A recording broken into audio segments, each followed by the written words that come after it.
고난당하시는 여호와의 종이란 제목으로 하나님 말씀 은혜를 함께 나누고자 합니다. 특별히 여러분, 오늘은 종려주일입니다.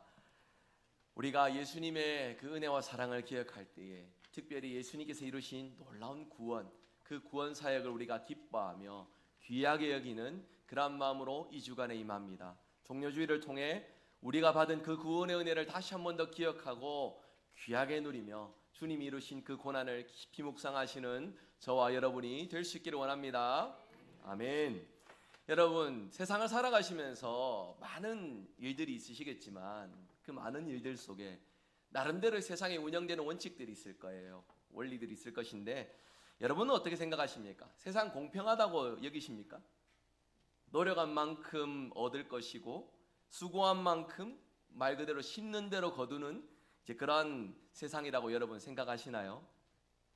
어떻습니까? 공평하다고 여기십니까?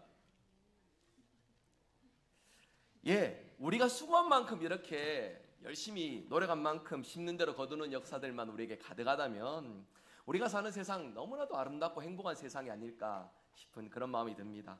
그런데 아주 많은 경우들 아니겠지만, 극소수겠지만 우리가 살아가면서 공평하고 정당한 일들만 우리에게 있는 건 아닌 것 같아요. 세상을 살아가면서 부당하고 너무나도 참 모욕적이고 그 가운데 불합리한 이런 일들 앞에 우리의 마음을 상하고 우리의 삶에 고난을 겪는 그러한 순간들이 있음을 우리가 기억해 봅니다. 살아가면서 좀 부당함들을 경험할 때 여러분들 어떠세요? 어느 정도 우리가 우리 마음으로 좀 견뎌낼 수 있는 부당함 정도라면 그래 좀 마음이 불편하고 힘들지라도 그 순간 좀 참고 인내하면서 지나갈 수 있을 것인데, 그런데 그 부당함이 도를 넘어서 우리 마음을, 우리 영혼을 피폐하게 만들 만큼 너무나도 우리를 괴롭게 하는 문제라면은, 그런 일들을 겪는다면은 우리 마음이 어떨까요? 제가 자주 쓰는 표현이 있습니다. 마음 근육이라는 표현을 자주 써요. 그러니까 내 마음이 견뎌낼 수 있는 그릇이라고 할까요? 인내할 수 있는 힘이라고 할까요? 사람이 이 마음 근육이 잘 갖춰져 있는 사람, 어느 순간에건 평정심을 유지하고 온화한 마음으로 기쁜 마음으로 살아갈 수 있을 것인데, 근데 그것도 사람이 한계가 있다는 거예요. 아무리 열심히 마음을 내면을 수양하고 가꾼다 할지라도 이 선을 넘어버리면 도저히 참을 수 없는 그러한 어려움들이 우리에게 있다라는 것입니다. 그런 부당함이 도를 지나쳐서 우리에게 오면은 우리는 모욕감, 굴욕감, 심한 좌절을 겪습니다. 모욕을 당하는 것은 일종의 깔봄, 무시를 당하는 것이죠. 무시를 넘어서 우리 존재 자체를 인정하지 않는, 멸시하는 그런 행동이 될 것입니다. 그런 마음 여러분 느껴보셨습니까? 느끼실 때 여러분 어떤 마음이셨습니까? 밤에 잠이 안 오시죠? 생각하면 생각할수록 막 부하가 치밀어 오르죠. 경상도 말로 속에 천불 난다고 하는데 그런 일들 여러분 많이 겪어보셨는지 모르겠습니다. 살아가면서 우리가 원치는 않지만 이런 일들을 겪는 순간들이 있다는 것이에요. 내가 그런 대접 받을 이유 전혀 없는데 그런 부당한 대접 받으면은 여러분 얼마나 화가 나겠습니까? 얼마나 이걸 견디기 어렵겠습니까? 그 모멸감과 그 굴욕감이 우리 마음 가운데 응어리져서 그 순간부터 우리가 살아가는 모든 순간은 참 지옥과도 같은 고통이 시작되는 것이다. 그렇게 좀 짐작을 해볼 수 있는데, 여러분 오늘 본문에 보시면은 누군가 한 사람이 지금 이런 엄청난 모욕과 조롱을 겪고 있다는 것을 우리가 찾아볼 수 있습니다. 우리 예수님이지요. 종려주일 어떤 날입니까? 우리 예수님께서 예루살렘에 입성하셨던 그때를 기억하고 그때를 기념하며 예배드리는 날입니다. 왕으로 오신 예수님, 겸손의 왕으로 오시어 나귀 새끼를 타시고 예루살렘에 입성하실 때에 그 많은 무리들이 예수님을 향해 환호하고 소리질러 찬양하며 하나님께 영광을 올려드렸습니다. 호산나 호산나, 다윗의 왕이 이어질지어다, 영원할지어다 외치면서 외쳤던 그 무리들의 외침이요, 정확히 5일 만에 저 사람을 십자가에 못 박아라, 저 사람을 죽여라, 마땅히 죽어 마땅한 자다, 이러한 식의 비판과 조롱과 멸시로서 그 목소리들이 바뀌어지게 되었습니다. 종려주의를 맞아 주님이 받으신 그 고난을 기억하며 저는 세 가지 주제로 오늘 말씀을 함께 살펴보고자 합니다. 세 가지 주제. 첫 번째입니다.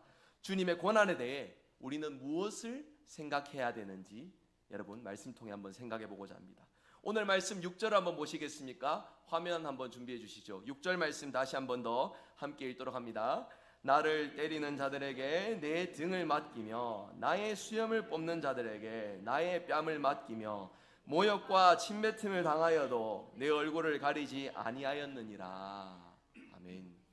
오늘 성경에 나오는 이 사람, 여기 말씀에서 나라는 사람은 대체 누구이기에 이러한 치욕을 감당하겠다, 이런 모욕을 견뎌내겠다, 이런 고백을 하고 있는 것일까요? 여기서 등장하는 나라는 사람, 대체 무슨 잘못을 했길래 다른 사람들이 그에게 침을 뱉고 수염을 뽑고 채찍질하고 이 참혹하고 너무나도 모욕적인 이런 일들을 견뎌내겠다, 이 사람은 대체 누구에게 이런 말을 하고 있는 것일까요? 이사야 53장 4절에 보시면 그가 매를 맞는 이유는요, 하나님의 징벌을 받아서다, 이렇게 말씀을 하는데, 우리 말씀 한번 같이 함께 읽도록 합니다. 함께 읽겠습니다. 그는 실로 우리의 질고를 지고 우리의 슬픔을 당하였거늘 우리는 생각하기를 그는 징벌을 받아 하나님께 맞으며 고난을 당한다 하였노라. 아멘. 성도 여러분, 많은 이들이 이 고난받는 사람, 고난받는 이유는 하나님의 징벌 때문이다, 이렇게 생각을 했어요. 당연하다라는 것이었습니다. 마땅히 모욕을 받아도, 조롱을 받아도 당연한 위치에 있는 사람이다 여겼다라는 것이죠. 성도 여러분, 그렇지만 이 말씀에 등장하는 나라는 사람, 그분은 아무런 죄가 없었습니다. 아무런 죄가 없음에도 그 무서운 채찍질을 감당해내셨습니다. 저항 한번 하지 않으시고 그 모든 모진 매질을 당하셨습니다. 그뿐 아니라 수염을 뽑히는 모욕을 당하였는데, 여러분 유대인들 직접 한번 보신 적 있으세요?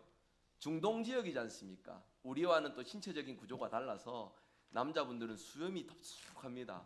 그렇지요? 우리나라도 옛날 조선시대 때 양반들이 그 권위의 상징, 뭔가 존엄의 상징으로 수염을 이렇게 길렀던 것을 좀 생각해 보는데, 당시 사회의 남성에게 이 수염은요, 그의 인격을 상징하는 것이었습니다. 그런데 수염을 뽑혔다, 무엇을 의미하는 것일까요? 그 사람의 인격이 완전히 부정당했다는 것이에요.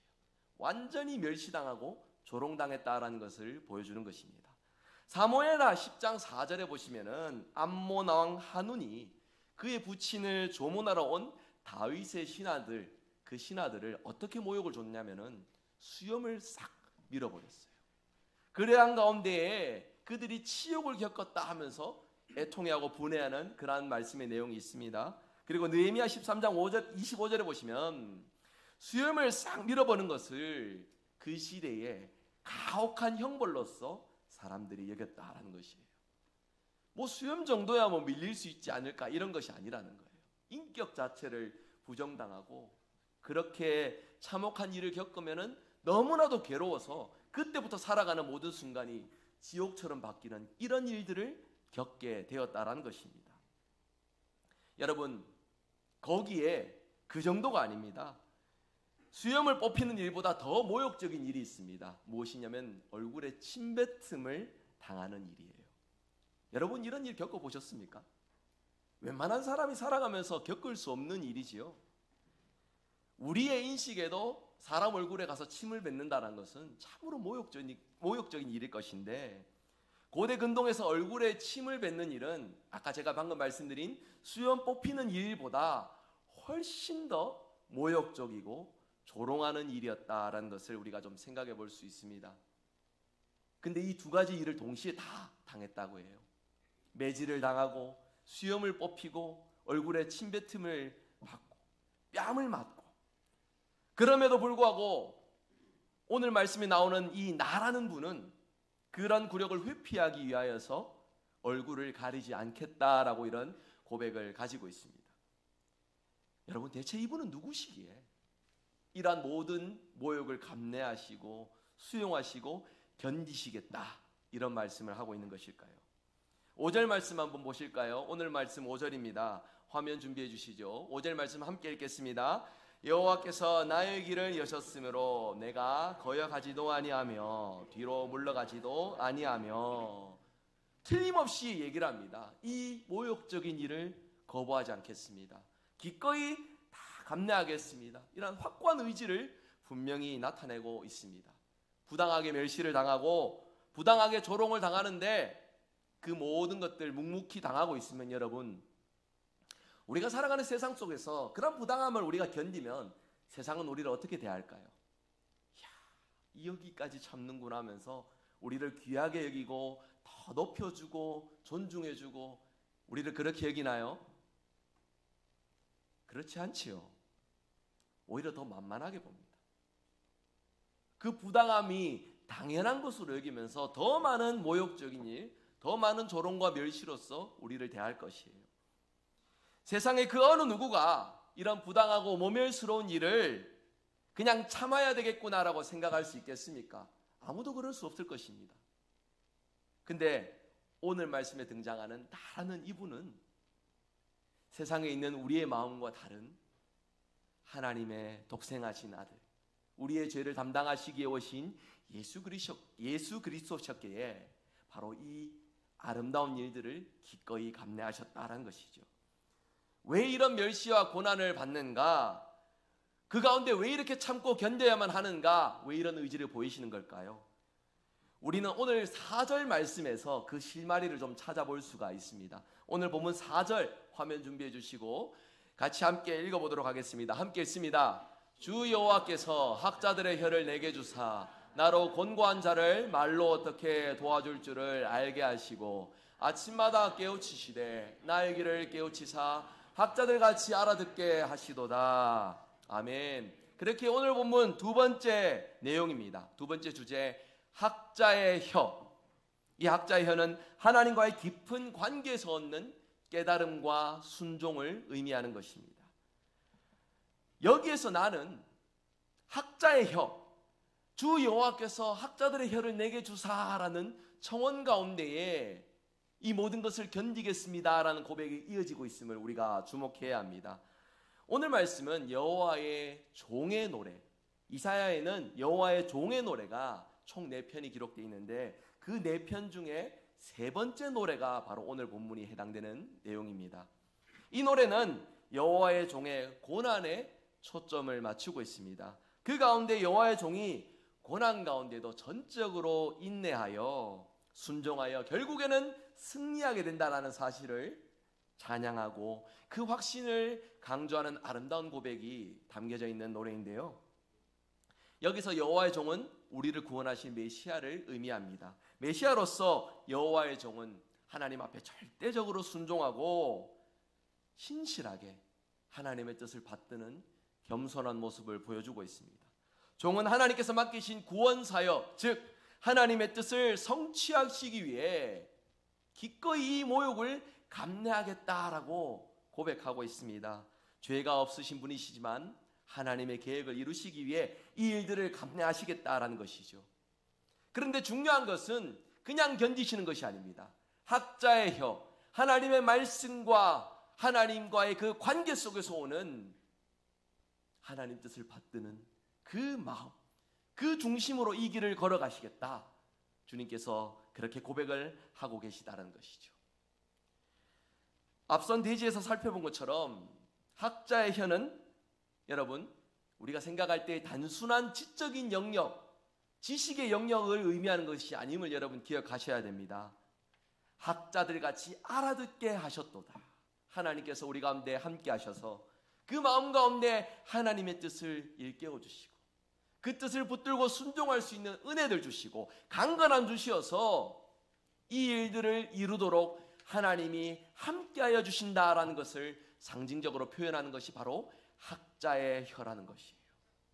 날마다 그 말씀이 내 안에 있고 날마다 그 말씀으로 나의 삶을 비추어 보아 하나님이 원하시는 것을 깨닫고 순종하는 마음을 우리 주님께서 먼저 이루시겠다라는 다짐과 고백을 보여주고 있는 것입니다.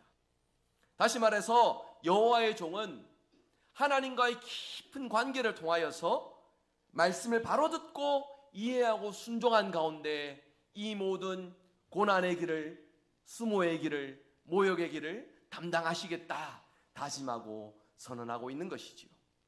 그래서 종은 본인이 고난받고 괴로운 상황 가운데에도 이러한 고백을 하고 있는 것입니다. 곤고한 상황에 처해 있는 자들을 어떻게 도와줄 줄을 알게 하셨다. 학자의 혀를 내게 주사 곤고한 자들을 어떻게 도와줄 줄을 하나님께서 알게 하셨다. 순종하게 하셨다. 이렇게 말씀하고 있는 것입니다. 여러분, 오늘 말씀의 주인공, 그분은 하나님과의 깊은 관계 속에서 학자의 혀, 하나님과의 관계와 말씀의 그 순종함을 통하여 곤고한 자들, 위로가 필요한 자들, 그들을 위하여서 기꺼이 하나님의 회복의 도구로서 쓰임받고 계심을 고백하고 있는 것입니다. 어떻게 도와줄 줄을 알게 하셨다. 여러분 생각해 보세요. 우리가 예수님이 가지신 그 겟세마네 동산의 기도의 고백을 우리가 알고 있지 않습니까? 완전하신 하나님이자 완전하신 인성을 가지신 예수님이기 때문에 여러분 예수님에게도 두려움이 있으셨습니다. 근심이 있으셨습니다. 그 마음속에 괴로움이 있었고 번민이 있었습니다. 할 수 있거든 이 잔을 내게서 옮겨주시옵소서. 하나님 앞에 간절하게 마태복음 26장에는 3번 간구하였다 이렇게 고백하고 있지요. 누가복음 22장에는 예수님이 간절히 기도하시면서 그 땀방울이 핏방울처럼 변하여 바닥에 떨어졌다 이렇게 고백하고 있습니다. 여러분 주님 마음을 이해하시겠습니까? 그냥 하나님께서 주신 은혜로 웃으면서 즐겁게 이 일들을 감당하신 것이 아니라 수많은 근심과 고민과 두려움이 주님 가운데 계셨다라는 거예요. 그러나 주님의 고백이 어떠합니까? 할 수 있거든 이 잔을 내게서 옮겨주시옵소서. 그러나 내 뜻대로 마옵시고 아버지 뜻대로 이루시기를 원합니다. 하나님 뜻을 기억합니다. 하나님 뜻에 순종하기를 원합니다. 내 뜻대로 마옵시고 아버지 뜻대로 하옵소서. 이런 고백을 드리실 수 있었다라는 것입니다. 여러분, 이 세상에는 어떠한 소망도 없다라고 말하는 사람들이 있을지 몰라요. 우리가 살아가는 세상이 참 녹록치 않기에 이러한 체념 어린 마음으로 살아가는 분들이 있을 것입니다. 열심히 일하는데도 우리의 삶의 형편은 변하지 않고 뭔가 좀 바르게 살아가려고 노력하는데도 수많은 죄악들의 문제로 무너지는 그 마음으로 소망이 없다라는 체념의 단계에 그렇게 낙심하며 살아가는 그러한 이들이 있을지 몰라요. 우리 주님이 가지신 이 모범을 우리가 함께 기억할 수 있길 원합니다. 주님 역시 그 두려움과 어려움 가운데에도 하나님과의 깊은 관계, 하나님 주시는 그 말씀과 그 말씀에 대한 순종의 마음으로 이 고난을 묵묵히 견뎌내셨으니 그것을 기억하는 우리는 고난이 가득한 이 세상 가운데도 세상 가운데 소망을 줄 수 있는 예수 그리스도의 제자로서 살아가는 그 은혜가 저와 여러분 삶 가운데 충만하기를 주님의 이름으로 축복합니다. 하나님께서는 이 일에 순종하는 자, 이 일에 반응하는 자, 말씀을 한 구절이라도 기억하며 삶 가운데 하나님을 붙드는 그 자를 기억하시고 함께 하시기를 원하시는 분이십니다. 하나님보다 자기를 앞세워 등져버린 이들, 예수님 당시에 여러분 이스라엘 사람들이 그러하였습니다. 오늘의 이 시대에 수많은 이들이 예수 그리스도의 복음의 내용을 알고 있으나 그것을 믿지 못하고 등을 돌리는 사람들 역시 마찬가지입니다. 그러나 여호와의 종은 그 말씀을 기억하여 마음의 중심에 하나님 말씀을 붙들고 순종하는 일에 더욱 기도하며 더욱 사모하며 하나님을 의지하는 모습을 보여주셨습니다. 이를 통하여서 이 어려운 걸어가기 힘든 십자가의 길을 걸어가실 수 있었다라는 거예요. 저와 여러분에게도 이런 은혜가 있기를 원합니다. 학자의 혀, 우리의 귀와 눈을 열어주시어서 우리의 입술로, 우리의 말로, 우리의 행실로 하나님이 맡겨주신 이 아름다운 믿음의 삶을 한 걸음씩 한 걸음씩 신실하게 걸어가시는 저와 여러분이 될 수 있기를 간절히 소망합니다. 그러한 우리의 삶 가운데 우리도 이런 고백을 가질 수 있을 거예요. 나를 때리는 자들에게 내 등을 맡기며 나의 수염을 뽑는 자들에게 나의 뺨을 맡기며 모욕과 침뱉음을 당하여도 내 얼굴을 가리지 아니하느니라. 우리 힘으로 이것이 가능한 것이 아니죠. 하나님이 함께 하실 때 가능하다는 것입니다. 여러분, 믿음으로 살아가기 어려운 시대입니다. 오히려 우리가 가지고 있는 믿음 때문에 견뎌내야 될 것들이 더 많은 시대입니다. 우리가 종료주일, 고난주간 1년에 한 번 이 순간을 그냥 지나가는 것이 아니라 우리가 짊어지고 있는 이 무거운 짐들을 좀 돌이켜봅시다. 그 많은 것들 가운데 이겨낼 수 없다 스스로 체념하고 스스로 많은 순간 가운데 우리의 신앙을 포기한 채 낙심하며 살아가는 일에 익숙하진 않습니까? 하나님께서는 그런 우리를 향하여서 말씀으로 함께 하시기 원하시고 그 말씀을 통해 깨달음으로 하나님과 동행하는 삶을 간절히 원하고 계십니다. 이 시간 하나님의 뜻이 어디에 있는지 하나님 우리에게 말씀하여 주시옵소서. 우리의 귀와 우리의 마음으로 하나님 말씀을 듣겠습니다. 하나님이 원하시는 일을 붙들고 살아가겠습니다. 다짐하고 소원할 수 있는 저와 여러분의 복된 삶이 되시기를 간절히 소망합니다. 오늘 말씀 세 번째 주제입니다. 우리에게도 필요한 학자의 혀. 그렇기에 우리는 이렇게 함께 고백할 수 있어야 되겠습니다. 한번 나같이 따라서 해주시겠습니까? 깨닫는 은혜를 주소서. 깨닫는 은혜를 주소서. 하나님께서 우리에게 학자의 혀, 매일마다 깨닫는 은혜를 주셔서 하나님 말씀을 거울 삼아 저와 여러분 삶을 돌이켜보아 하나님 기뻐하시는 삶을 살아가시는 저와 여러분의 복된 믿음의 삶이 되시기를 소망합니다. 학자의 혀, 학자의 입술, 하나님의 말씀을 깨닫는 자들로 저와 여러분을 불러주셨습니다. 그렇게 우리는 하나님 주신 이 학자의 혀를, 그 입술을 통하여서 어떻게 살아가야 되겠습니까? 우리가 가는 길이 힘들고 어렵다 하여서 그 길을 포기하는 삶으로서 살아가야 되겠습니까? 결코 그렇지 않습니다. 하나님은 말씀을 통해 매일 우리가 나아가야 될 그 길을 안내해 주시고요. 그리고 그 길을 걸어갈 수 있도록 그 한 걸음 한 걸음 발자국에 그 발목에 힘을 더하여 주시사 우리의 믿음의 길을 걸어갈 수 있도록 하나님께서 친히 주관하여 주시고 인도하여 주십니다. 여러분 이 사실 믿으십니까? 여러분 때로 우리가 착각하는 것이 신앙생활 내 힘으로 한다고 착각하시는 분들이 있어요. 내가 믿음 생활하고 내가 선택해서 주일날 교회 나오고 내가 정성을 다해 하나님 앞에 예배하며 내가 결심하여 봉사하고 헌신하는 것으로 이렇게 우리가 착각할 수 있는데 하나님 주시는 은혜로서 가능한 줄 믿으시길 바랍니다. 그렇게 먼저 구할 것은 하나님의 은혜입니다. 깨달음으로써 그 은혜를 사모하며 하나님과 동행하는 삶, 그 가운데 하나님이 무엇을 원하시는지 우리가 분명히 알게 되는데 우리가 그 일을 외면할 수 있겠습니까? 등질 수 있겠습니까? 결코 그럴 수 없다라는 것입니다. 우리 모두 직분을 통하여서 누구가 더 많이 받고 누가 더 적게 받고 이게 아닙니다. 동일하게 하나님께서 우리에게 구원을 선물로 주셨습니다.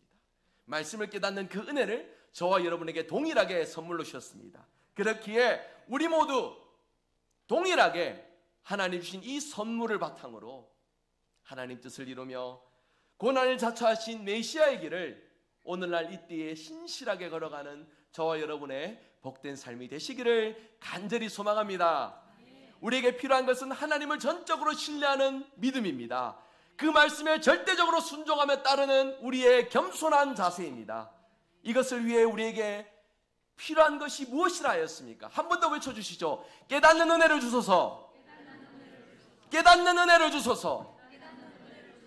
학자의 혀와 같이 하나님의 말씀, 하나님의 은혜를 깨달아 여전히 고난이 가득한 이 시대 가운데 고통받는 이 인생 가운데 하나님의 뜻을 받들며 살아가는 우리의 인생, 우리의 삶이 되게 하여 주시옵소서.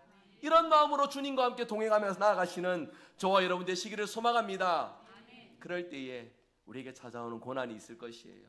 어려움이 있을 것이에요. 그러나 우리는 그 가운데 승리하게 될 줄 믿습니다. 우리 주님이 승리하셨기 때문에 우리 역시 가능합니다. 우리 하나님께서 우리 주님과 함께 하셔서 이룬 그 아름다운 승리는 우리를 위한 승리였습니다. 그렇기에 그 예비된 승리로 하나님 저와 여러분을 초대하여 주십니다. 그 마음을 기억하시어 우리 삶의 모든 순간 가운데 어렵고 힘든 순간 믿음으로 승리하실 수 있는 저와 여러분 되시기를 소망합니다. 겉옷을 달라 하면 겉옷을 줄 수 있는 우리가 되고 속옷까지 더해줄 수 있는 그런 마음으로, 오른쪽 뺨을 때리면 왼쪽 뺨까지도 대줄 수 있는 마음. 여러분, 이게 우리 마음으로 가능하겠습니까? 어린아이들도요, 여러분 잘 보시면요, 자기들끼리 다투잖아요. 한 대 맞으면 똑같이 한 대 안 때려요. 2대 돌려줍니다. 그게 사람 마음이에요.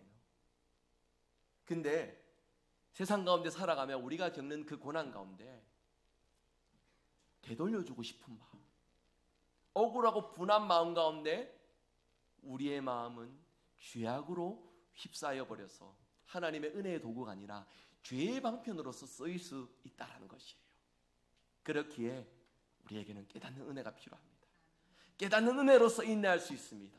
깨닫는 은혜로서 승리할 수 있습니다. 그 은혜를 간절히 사모하며 날마다 깨닫는 은혜를 부르짖으며 주님이 이루신 아름다운 십자가의 길을 함께 걸어가시는 저와 여러분 되시기를 간절히 소망합니다. 말씀했습니다. 오늘 본문 마지막 구절에 마지막 그 의미에 종은 하나님의 마음을 품고서 이렇게 노래를 합니다. 7절 말씀인데요, 우리 화면 한번 보시고 같이 함께 읽도록 하겠습니다. 함께 읽습니다. 주 여호와께서 나를 도우심으로 내가 부끄러워하지 아니하고 내 얼굴을 부싯돌같이 굳게 하였으므로 내가 수치를 당하지 아니할 줄 아노라. 아멘. 주 여호와께서 나를 도우심으로, 우리 하나님께서 나를 도우심으로 우리의 인생길이 아무리 힘들고 어려운 고난의 길이라 할지라도 주님께서 함께 하시기에 그 고난의 길을 우리가 묵묵히 걸어가는 그 은혜를 우리 모두 함께 잘 감당해 나가고 승리하며 이 길을 걸어가시는 저와 여러분 될 수 있기를 주님의 이름으로 축복합니다. 이 일이 가능한 것은 주님이 먼저 이 일에 모범이 되셨기 때문에, 주님이 먼저 승리하셨기 때문에 우리가 가능한 줄 믿습니다. 그 마음 의지하여 우리를 위해 먼저 이루신 주님의 그 고난과 그 승리를 마음껏 묵상하시며 깨닫는 은혜로서 주님과 늘 동행하며 살아가시는 저와 여러분 되시기를 주 예수 그리스도의 이름으로 축복합니다.